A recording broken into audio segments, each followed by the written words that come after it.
Thank you for the warm welcome. It is a pleasure to join you in paying tribute to a fine American and a superb chairman of the Joint Chiefs of Staff, General Dick Myers. I'm glad to see the Myers family here. Dick's great wife, Mary Jo, their children, Rich, Nicole, and Aaron, their grandchildren, Sophie and Cole. I know those grandkids are proud of their grandfather today.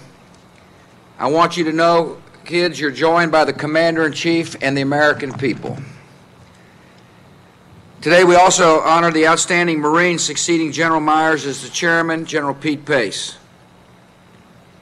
I'm glad that Pete's family has joined us today, his wife Lynn, their daughter Tiffany, their son Lieutenant Pete Pace, and the General's brothers Tom and Simone, as well as his sister Elizabeth and his mom Doris. I have come to know Pete Pace well during his time as the Vice Chairman.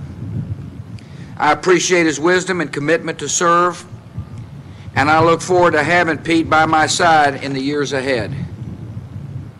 I want to appreciate the Vice President for being here.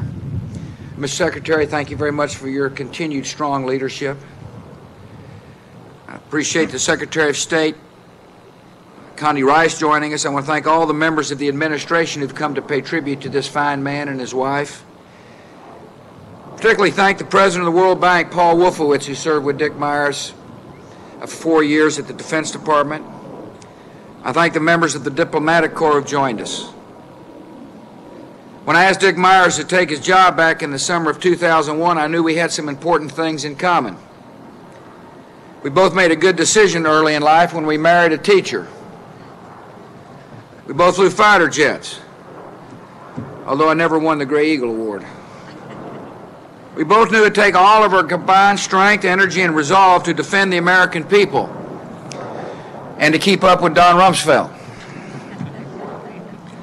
When General Myers was sworn in as the 15th Chairman of the Joint Chiefs of Staff 4 years ago, he joined a long line of distinguished military leaders that stretches back to General Omar Bradley.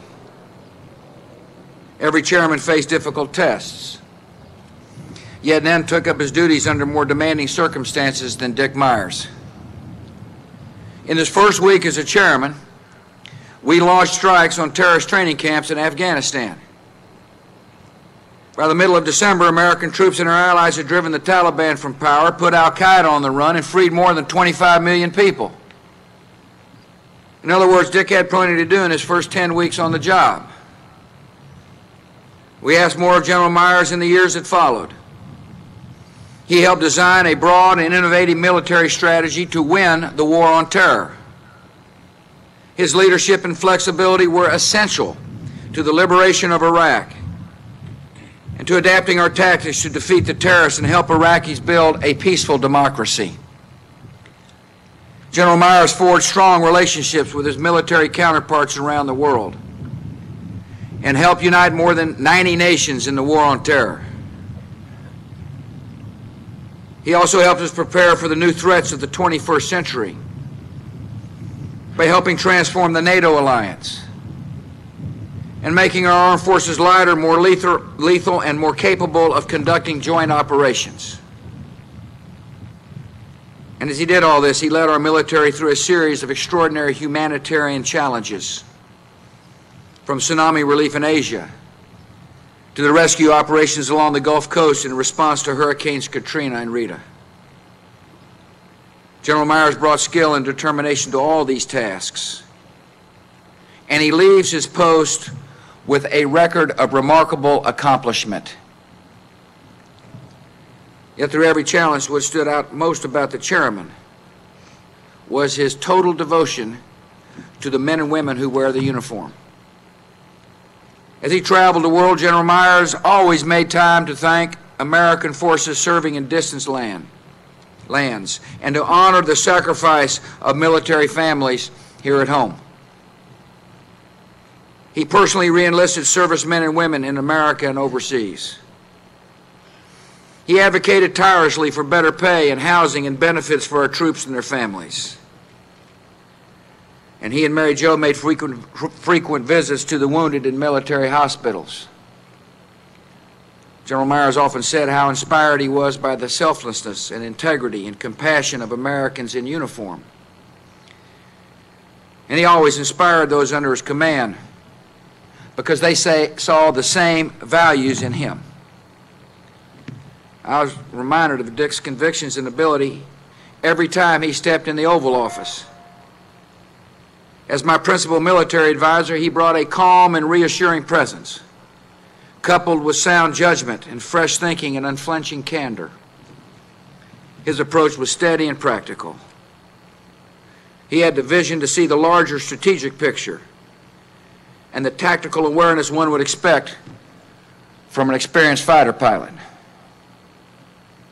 Over the past 4 years, I've also come to know General Myers' character and decency and his easy sense of humor. He's a kind and humble man who believes in serving a cause greater than himself. He says something that for all the medals on his chest and the stars on his shoulder, one of his proudest accomplishments came last summer when he was named National Father of the Year. The General's qualities have long been known to those he works with. One of Dick's former bosses described him this way: he's a level-headed guy. He doesn't panic. He eats pressure for breakfast, and he doesn't have a personal agenda. General Tommy Franks called him a solid anchor in the building. Former colleague said he knew Dick Myers was down to earth when he saw the four-star general standing in line at the Pentagon cafeteria. Those who served alongside General Myers admired the dignity and purpose he brought to the job. And they'll always be proud to know one of America's best chairmen of the Joint Chiefs of Staff. Another of General Myers' many strengths is his ability to bring out the talents of those around him.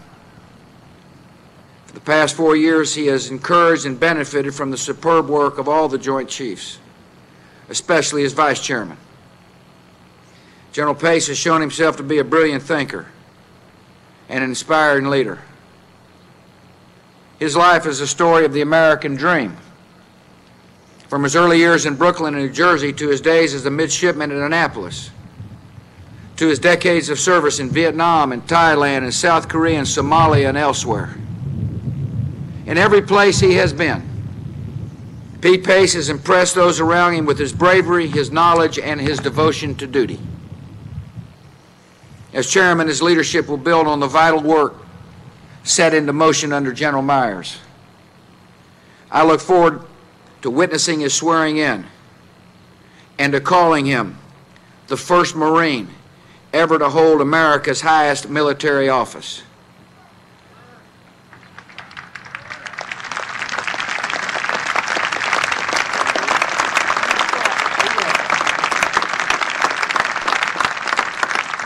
"40 years ago, Second Lieutenant Dick Myers left Manhattan, Kansas with an Air Force commission and the beautiful wife he married in the University Chapel. Over the decades, Dick soared into the wild blue yonder and climbed to the highest ranks of the United States Armed Forces. He led our military to historic achievements in some of the most trying times America has known.